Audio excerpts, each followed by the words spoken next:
Ya, ada yang misalnya kerjanya cuman meramal naik apa turun harga sesuatu gitu.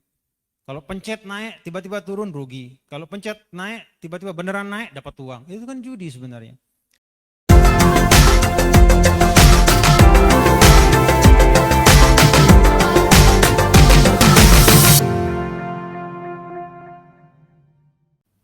Silakan yang ingin bertanya.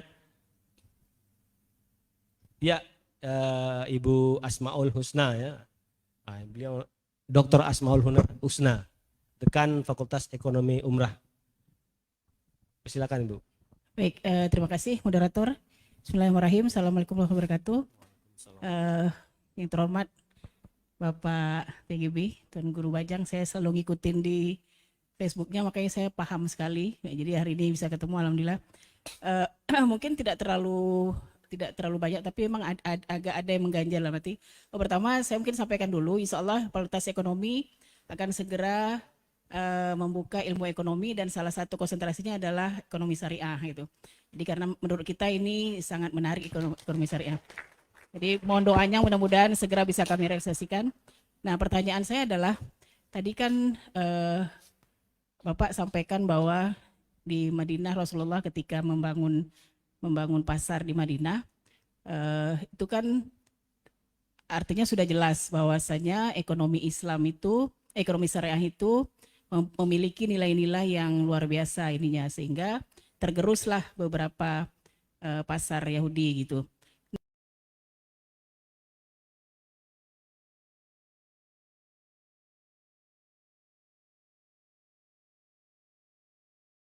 Nah, ini saya rasakan seperti ini. Kami beberapa waktu lalu kami mendirikan koperasi dengan model syariah di Umrah.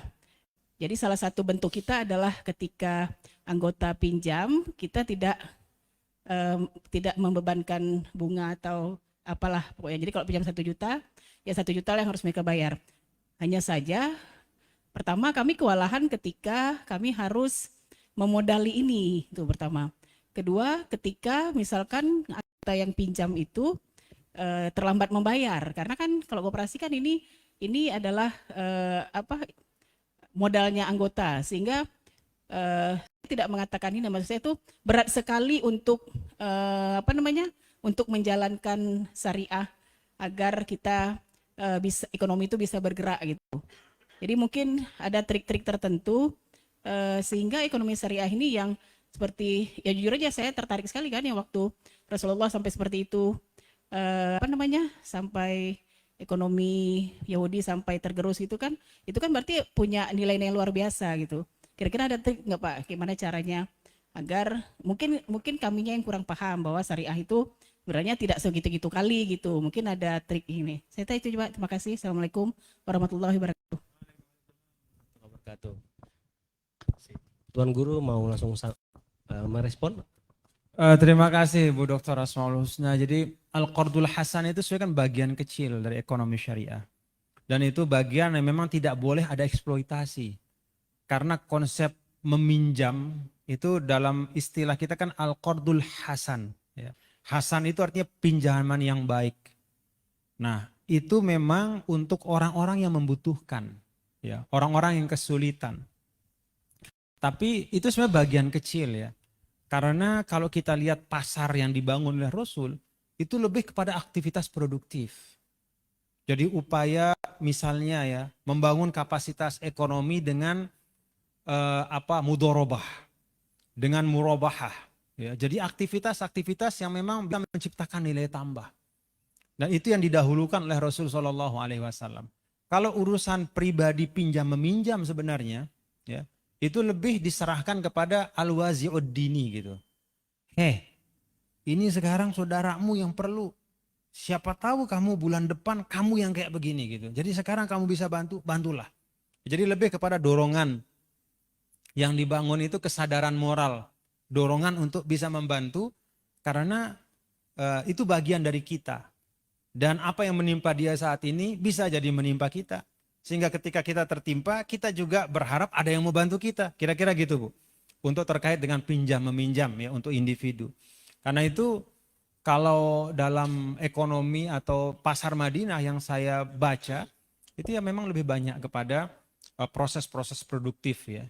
Jadi ada orang yang memang punya keahlian tapi tidak punya modal, lalu dia musyawarah misalnya.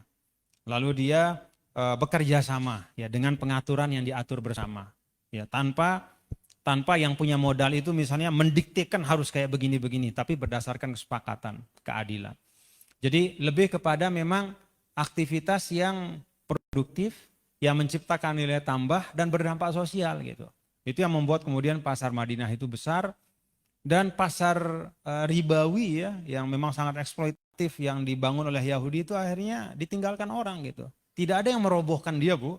Cuman dia ditinggalkan aja. Kalau pasar udah nggak ada yang menghuni kan, ya udah selesai aja gitu. Jadi saya pikir kalau kita bicara membangun ekosistem ekonomi syariah, kita lebih fokus ya memang kepada bagaimana melipat gandakan produktivitas ekonomi dengan tetap memegang ya prinsip-prinsip syariah. Begitu mungkin Ibu Dekan. Terima kasih Bu Dr. Asmaul. Terima kasih. Baik, begitu Bu Asmaul ya. Semoga bisa menjadi input bagi kita semua. Saya izin Tuan Guru ingin membacakan karena dari sini saya tak bisa lihat lagi. Baik, saya bacakan untuk Tuan Guru. Assalamualaikum Tuan Guru, apakah ada cara bagi mahasiswa atau pelajar agar mereka bisa investasi syariah? Saya lihat sekarang banyak aplikasi atau startup yang menyediakan tempat bagi mahasiswa atau pelajar untuk investasi dengan sangat mudah, bahkan dengan modal yang sangat kecil. Tapi mereka tidak berlabelkan syariah. Saya takut nantinya saya salah kaprah dan takut riba gitu.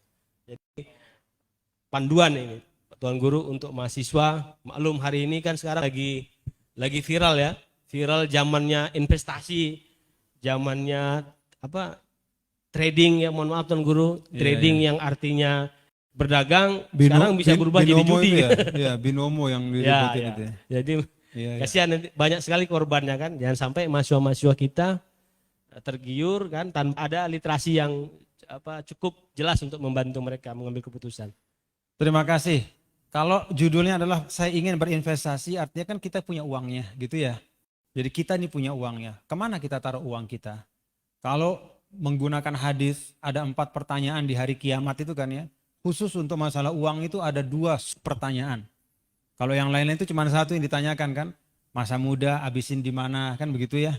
Kemudian apalagi tuh? Ilmu dipakai buat apa gitu. Tapi kalau harta ada 2 pertanyaan, dapat dari mana dan dipakai untuk apa. Itu mengilustrasikan betapa pentingnya berekonomi bagi seorang muslim. Jadi dimensinya itu tidak hanya dimensi profan atau duniawi, tapi juga bisa membangun pertanggungjawaban nanti. Ya. Artinya kalau kita bertanggung jawab hari ini itu berbanding lurus dengan nanti bonus yang kita dapat di akhirat, kira-kira kayak gitulah. Tapi kalau kita melakukannya dengan serampangan, maka itu juga potensial memperberat urusan kita, kira-kira begitu. Nah, kalau bicara tentang menginvestasikan uang, ya, hal terpenting kita sudah punya. Apa itu? Ya kita sudah punya modalnya, tinggal bagaimana. Nah, saya mengajak ya Ananda tadi untuk mari kita literasi diri kita edukasi diri kita. Dan prinsip Islam itu sederhana dalam mengedukasi diri itu. Fas'alu ahla zikri, tanya yang punya otoritas. Tanya mereka yang punya kompetensi. Jadi bukan influencer nggak jelas di medsos misalnya. Oh iya, ini bapak-bapak kan ada tuh, kayak di Instagram segala macam. Oh ini saya cuan gini. Ada 100.000 jadi 1 juta. Iya ternyata judi. Ya, ada yang misalnya kerjanya cuman meramal naik apa turun harga sesuatu gitu.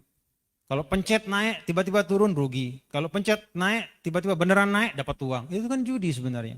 Gak usah diikuti. Jadi kita memang perlu dan itu memang kewajiban kita karena uang itu amanah. Maka kita harus edukasi. Itu butuh waktu? Iya. Seminggu enggak apa-apa. Yang penting apa? Ketika kita investasi, kita sudah ada kejelasan di situ. Dan dalam konteks ekosistem ekonomi syariah, bahkan kalau kita bicara pasar saham hari ini, itu ada Islamic Index. di bursa saham itu. Artinya apa? Ada saham-saham yang memang sudah diklasifikasikan segala hal terkait aktivitas ekonominya itu mutawafiqah ma'asyariah. Artinya dia tidak menjual belikan barang-barang yang diharamkan, kemudian tidak ada proses-proses yang dilarang oleh Islam, sehingga dia kemudian masuk dalam indeks syariah. Seakan dipilih di indeks syariah itu, dan perusahaannya bagus-bagus gitu. Daripada kemudian misalnya ya menaruh uang kita di di investasi nggak jelas. Atau kalau mau lebih mudah, taruh uangnya misalnya di bank syariah yang menggunakan prinsip mudharabah misalnya. Ada bagi hasil di situ. Gitu. Kalau misalnya mau misalnya atau merasa sudah cukup, tidak mau dapat bagi hasil, ya silahkan diwadiahkan, ya dititip saja. Ya, seperti kita menitip uang gitu. Jadi tanpa ada imbal hasil dari proses produktif ya dari mudharib itu. Jadi akadnya akad wadiah. Artinya apa? Yang ingin saya katakan, instrumen investasi syar'i yang legitimate dan kredibel itu sudah banyak di sekitar kita. Perlu literasi, iya. Siapa yang meliterasi kita? Bisa orang lain yang ahli, bisa juga diri kita. Dan kalau mahasiswa, saya yakin sudah lebih dari mampu untuk mengedukasi diri. Makasih. Wallahu a'lam bishawab. Insyaallah. Jelas sekali ya, adik-adik mahasiswa yang lagi waktu berkholwat dengan gadgetnya sangat tinggi mungkin ya. Itu kan kalau lihat time speed ya. Wah, itu banyak itu kan, apalagi sekarang lagi tren istilah crazy rich gitu kan. Yang dari trading gitu ya. Yang dia rich, yang ikut jadi crazy gitu. Jadi kan sebenarnya crazy rich itu kan ya yang ikut dia jadi crazy, yang dianya tetap rich gitu. Jadi hati-hati ya adik-adik mahasiswa, rekan-rekan sekalian. Tadi pencerahan dari Tuan Guru sangat jelas ya, supaya tidak ada pengkaburan. Kalau mau menanam saham atau memproduktifkan uang atau asetnya dalam bentuk saham syariah, memang ada ya, yaitu Islamic Index tadi ya. Itu seperti Bursa Efek Indonesia tapi yang versi syariahnya. Jadi berbeda dia, memang ada pemisahan. Kita bisa tahu bisnisnya apa seperti yang disampaikan oleh dokter tadi, tidak meragukan dari segi syar'i. Mungkin demikian. Ada lagi satu pertanyaan sebelum kita. Oh, ada, silakan. Cek. Ya, terima kasih kepada moderator. Assalamualaikum warahmatullahi wabarakatuh. Waalaikumsalam warahmatullahi wabarakatuh. Perkenalkan, nama saya Dirlinia Siregar dari Genbi Umrah. Mohon maaf Tuan Guru, pertanyaan saya, bagaimana prospek ke depan ekonomi syariah ini bisa membawa atau menopang ekonomi Indonesia yang lebih stabil? Apalagi dilihat dari keadaan pandemi seperti ini gitu. Kita tahu bersama bahwa pandemi ini tuh berpengaruh banget ke segala aspek, apalagi ekonomi kita gitu, pendapatan masyarakatnya gitu. Jadi mohon penjelasannya Tuan Guru, dan mohon maaf jika ada kalimat yang kurang berkenan. Terima kasih. Terima kasih. Kita kembali juga kepada sejarah ya, Dek ya. Jadi sejarah ketika krisis moneter itu yang memiliki resiliensi, bertahan dan tidak menjadi beban negara itu adalah bank syariah. Kenapa? Karena dia tidak ada negatif spread kalau bank syariah itu. Kalau bank konvensional itu kan dia memberikan bunga, ya, memberikan bunga yang mana bunga itu adalah hasil ya dari dia mendapatkan bunga dari pinjaman yang dia berikan kepada pengusaha. Ketika krismon, pengusaha itu yang dipinjamkan uang oleh bank itu usahanya mati. Nah, ketika usahanya mati, berarti bank tidak dapat apa-apa dari apa yang dia pinjamkan. Sedangkan bank harus membayar kepada nasabah bunga tertentu. Itu yang namanya negatif spread. Ketika tidak bisa dibayarkan oleh bank itu, maka bank itu menangis minta tolong, dibantu oleh negara. Itulah yang namanya BLBI. Gitu. Kalau bank syariah tidak akan negatif spread. Kenapa? Karena bagi hasil. Emang sudah dari awal tidak ada patokan persentase, tapi kita bagi sama-sama. Ya, jadi ketika untung ya sama-sama untung. Nauzubillah ya, kalau misalnya rugi ya sudah, memang itulah ya namanya berekonomi yang fair. Ya, sepanjang sudah diproses dengan transparan, kredit akuntabel semua, Tapi ada faktor eksternal misalnya seperti Krismon, tiba-tiba bisnis semua hancur, lalu kemudian ya rugi, ya sudah sama-sama ditanggung. Sehingga dengan demikian ya bank syariah itu tetap berjalan. Ya, dia tidak menanggung negatif spread dan dia tidak membebani negara akhirnya. Jadi BLBI itu tidak ada bank syariah di situ. Kenapa? Karena mereka tidak meminta bantuan likuiditas itu, tidak membebani negara. Ini satu contoh historis ya, tidak bisa dibantah bahwa resiliensi pada saat krisis itu adanya pada instrumen syariah. Termasuk di bawah-bawah itu koperasi yang syariah segala macam dia bertahan, tapi koperasi yang enggak jatuh dia karena sama juga dengan bank. Ya, dia harus membayar sedangkan yang dia pinjamkan enggak ada pendapatan. Bisnis orang pada habis semua. Itu satu contoh. Nah, artinya apa? Dari sisi objektifnya ya, historiknya itu memang bank atau ekonomi syariah itu punya resiliensi, daya tahan gitu, daya tahan. Karena itu ya dia menjadi bagian yang sehat ya dari perkembangan ekonomi kita. Mungkin itu juga sebabnya pemerintah sangat suportif sekarang untuk menciptakan ekosistem ekonomi syariah yang lengkap karena merasa bahwa ekonomi syariah ini tidak pernah membebani negara dalam situasi sulit. Ya. Jadi tidak pernah membebani negara dalam situasi sulit. Nah, kalau ditanya prospeknya menurut saya sangat besar, tapi sekali lagi pertanyaannya bukan lagi teoritis ya. Bagaimana prospeknya, bagaimana proyeksinya, tapi saat ini adalah pertanyaannya apa yang kita bisa kontribusikan untuk memperkuat ekosistem ekonomi syariah itu untuk masa depan kita bersama. Terakhir, saya ada satu hal ya yang menurut saya ini penting juga ketika bicara tentang ekonomi syariah. Apa sih ekonomi syariah?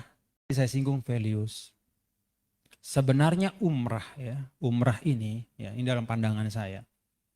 Banyak ulama sekarang bicara tentang salah satu maqasid syariah itu adalah hifzul bi'ah, memelihara lingkungan. Jadi kan ada 5 ya yang utama, memelihara nyawa, agama, harta, akal, dan kehormatan atau keturunan. Itu kan 5. Sebagian ulama sekarang sudah mulai bicara tentang hifzul bi'ah, memelihara lingkungan. Kenapa? Karena dari keseluruhan ajaran Islam ya, aktivitas manusia dalam kehidupan ini ketika menunaikan amanahnya sebagai khalifah itu tidak boleh mendegradasi kualitas lingkungan. Jadi jauh sebelum ada yang diistilahkan sustainability finance, ya, keuangan yang berkelanjutan, itu Islam sudah mengenalkan value itu. Anda berusaha, Anda mendapat berbisnis, tapi tidak boleh membuat bumi ini menderita. Itu ukuran syariah. Sehingga kalau ada perusahaan yang nyata-nyata misalnya aktivitasnya adalah semata-mata menebang pohon saja. Kemudian terbukti apalagi kemudian dia menimbulkan kerusakan lingkungan, nggak boleh didanai oleh bank syariah. Nggak boleh. Kenapa? Karena dia bertentangan dalam prinsip yang dasar di dalam berislam, berekonomi. Ya, tidak boleh merusak lingkungan. Nah karena itu kalau kita bicara tentang sustainable economy, itu kan salah satu batu penjurunya menurut saya sekarang dan masa depan adalah ekonomi maritim. Ya. Nah di sini menurut saya umrah ya bisa mengambil bagian dari tantangan ini. Ya. Jadi bagaimana umrah itu mengembangkan pola-pola pemanfaatan maritim yang ramah, yang berkelanjutan, yang tidak menurunkan kualitas lingkungan. Dengan kata lain sama dengan Islami.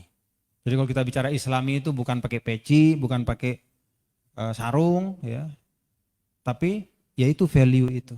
Ketika Ananda para mahasiswa umrah ya berhasil membuat satu model, ya, bisnis model yang berbasis pada potensi maritim, ya, dengan kemudian memperhatikan keberlanjutan dan hal-hal baik itu, maka sesungguhnya Ananda sudah mampu mengembangkan satu model berbisnis yang Islami. Wallahu a'lam bishawab. Terima kasih. Assalamualaikum warahmatullahi wabarakatuh. Baik, ini tadi Tuan Guru udah kode ya. Sebelum ditutup berarti pertanyaannya sudah selesai. Karena waktu juga sudah menjelang asar. Alhamdulillahirabbil alamin. Telah sampailah kita pada waktunya kita sudahi, dan kita sangat bersyukur ya dapat pencerahan dari Tuan Guru Bajang tentang ekosistem ekonomi syariah tadi, dan banyak sekali hal-hal yang dapat kita jadikan pointer-pointer konstruktif ya untuk pemahaman kita tentang ekonomi syariah. Tapi mungkin tidak cukup waktu untuk saya meng-highlight semua satu persatu, tapi paling tidak tadi sudah digambarkan oleh Tuan Guru, dan mungkin kita juga ketahui bahwa Tuan Guru Bajang hari ini sebagai wakil komisaris utama Bank Syariah Indonesia. Jadi ketika beliau menyampaikan Islamic values dalam konteks pendanaan kegiatan-kegiatan bisnis yang bernilai Islami, tentu kita berharap nanti model-model itu akan terlihat dari portofolio dan kinerja bisnis Bank Syariah Indonesia, sehingga bisa menjadi pembeda dari bagaimana pasar Madinah meraih competitiveness-nya itu dengan membedakan dirinya dengan inherent heritage-nya dari segi Islam, sehingga pasar Yahudi dengan sendirinya tanpa perlu regulasi dia ditinggalkan gitu kan. Nah, tentu kita berharap dengan Bank Syariah Indonesia, dan tentunya ya tanpa jargon ya, betul, bank-bank yang lain. Seperti tadi banyak hal sekali, seperti esensi ekonomi syariah itu sebenarnya kan seperti yang disampaikan Bu Asmaul tadi, esensi ekonomi syariah itu tolong menolong Pak Ustadz ya. Nah, itu bagaimana dari segi kapitalisasi kita bicara bisnis, tapi dari segi esensi ekonomi syariah yang lain adalah tolong menolongnya, itu kan seperti bagaimana Nabi menyatukan Ansor Muhajirin gitu kan, itu kan semangatnya tolong menolong. Jadi mungkin esensi tolong menolong itu juga perlu kita angkat kembali ya, karena mungkin itu belum terlalu terlihat ya dalam perspektif ekonomi syariah secara kontemporer hari ini. Orang hanya bicara sehingga ya tadi ketika bicara masalah real masyarakat butuh dana itu gimana gitu kan, nggak ketemu bank jadi takut juga gitu. Itu mungkin. Saya kira demikian, kami sangat bersyukur sekali lagi Pak Dr. Tuan Guru Bajang. Alhamdulillah, semoga Tuan Guru Bajang diberikan kesehatan, rezeki yang lapang, dan mudah-mudahan punya kesempatan untuk berkunjung kembali di kampus kami yang tercinta ini, dan kami dengan senang hati akan bersama-sama lagi dengan Tuan Guru Bajang. Mungkin ada kalimat penutup dari Tuan Guru Bajang, kami persilakan. Kampus umroh, kampus kita, tempat ilmu dan akhlak mulia. Mari bangun Kepri dan Indonesia, jangan sampai kalah dengan Singapura. Masya Allah. Karena dekat Singapura. Baik, kita tutup ya. Kita tutup.